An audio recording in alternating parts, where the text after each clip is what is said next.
No niin, hyvää päivää kaikille.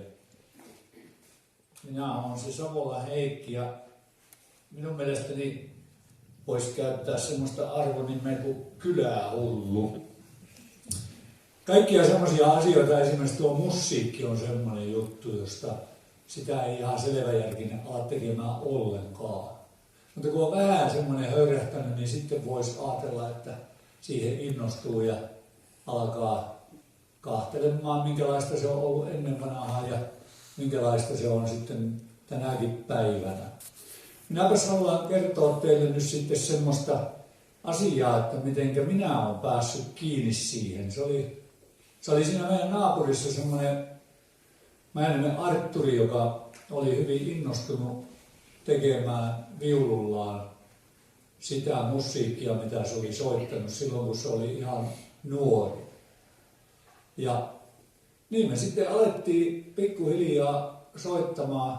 Minäkin opin pikkusen siinä sitten haitarin kanssa säästämään, kun Artturi soitti. Ja Artturi aina mainitsi, että se oli minun setäni kanssa soittanut. Ja se oli kyllä hirveän mukava asia sitten, että löytyi nämä vanhat melodiat, mitä ne oli pojat silloin aikanaan soittanut, niin sitten pantiin niitä vähän kirjoille. Meillä Ähtärissä on ollut semmoinen Heinos Jussi sitten kanssa yksi semmoinen hyvä pelimanni, joka rakenteli kanteleita ja se tuolla Ritokankaalla niitä teki ja Ritokankaan Aarne-isännän kanssa. Nähtävästi se Aarne-isäntä oli sitten jonkinmoinen puuseppä oikein, että se siitä valmistukin sitten. Yksi on niistä vielä tallella. Se löytyi tuolta Haapamäeltä ja Varjolan Joukon kanssa käytiin se sieltä ostamassa. Se maksoi kyllä aika suolaisen hinnan, mutta kun siinä oli tuommoinen, kun osuuspankki oli siinä takana, niin mitäs me siitä välitettiin? Mehän lyötiin tuohe pöytään ja tuotiin kantele pois. Nyt se on siellä meidän hyllyssä, se on kyllä Ähtäriseuran omaisuutta, mutta minä saan sitä pitää siellä ja saan pitää virreissäkin ja soittaakin sillä. Se on hieno asia. Sitten niitä semmoisia haitarimiehiä, niitäkin oli ennen ollut sitten semmoinen Kimingin teuturi. Teuturista kerrotaan monta semmoista mukavaa juttua. Kylläpäs huoli, kun se semmoisenkin asia yleensä teki aina, että kun se soitti siellä kotona, niin se istui takkakivellä ja sillä kaksivisellä päästi oikein vimmatuste polokkaa sitten, niin se aina nosti sitten lonkkaa siinä samalla ja pierasta rätkäytti siihen samaan tahtiin. Yhtään ei kuulemma mennyt sekaisin. Minä en ole kuullut tätä, mutta niin ne nuo isot pojat kertoo. No, sitten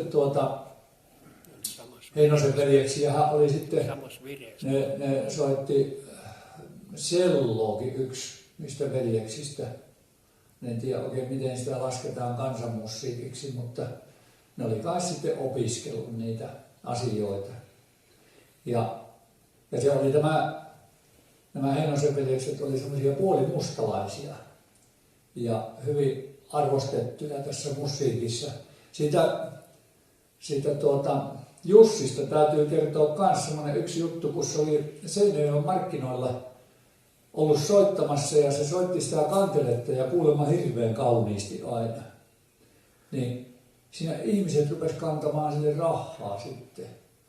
Ja Jussia rupesi itkettää sitten niin kauheasti, että se soitto jäi siihen, eikä siitä sitten tullut yhtään mitään koko reissulla. Mutta Jussi oli herkkä mies ja sen ymmärtää, että näinhän siinä saattaa käydä. Mistä se musiikki on sitten Ähtäriin kulkeentunut, että meillähän on semmoista vähän omalaistaan tämä musiikki täällä.